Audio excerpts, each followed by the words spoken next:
Dans la nuit du 12 au 13 janvier, la tempête Egon a traversé la partie nord de la France, de la Bretagne à la Lorraine, avec des vents exceptionnels pouvant aller jusqu'à 150 km/h par endroit. Elle a laissé près de 330 000 foyers sans électricité.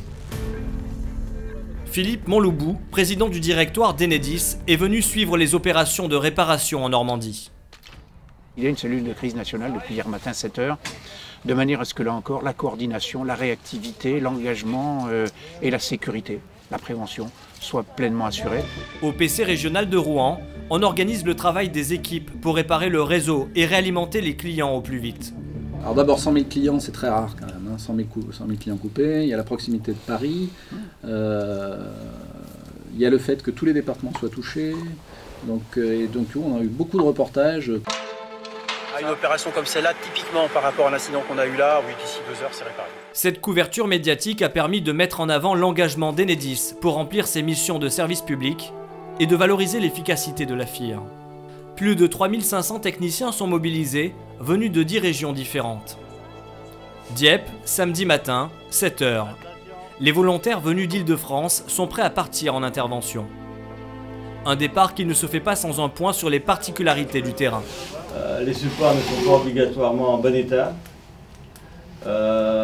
Et il y a certaines particularités. Là ici, il faut se méfier où se trouve le neutre sur le réseau électrique. Au même moment, à l'agence de Bernay où sont arrivées les équipes venant d'Auvergne, on fait aussi un point sur la sécurité, primordiale en situation de crise.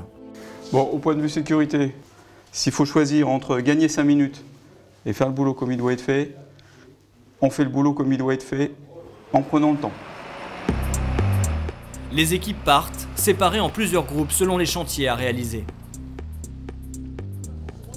Près de la côte normande, ils sont appelés chez un particulier qui n'a plus d'électricité depuis 2 jours.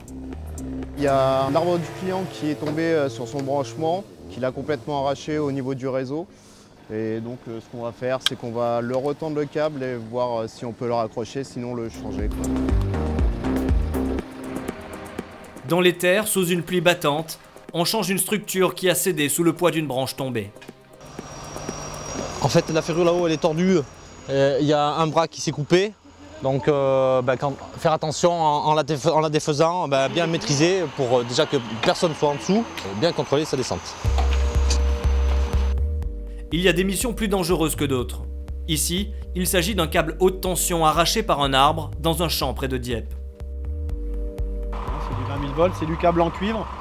Il y en a encore quelques-uns. Qui est plus lourd, qui est plus difficile à manipuler, mais c'est la même technologie en fait. Une opération qui va mobiliser une dizaine de personnes pendant une journée entière.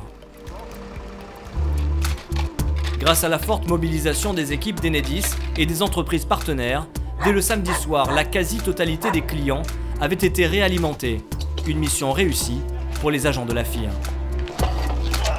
En fait, c'est juste un coup de main qu'on vient donner à nos collègues qui sont dans le besoin. Ça fait partie un petit peu de notre métier.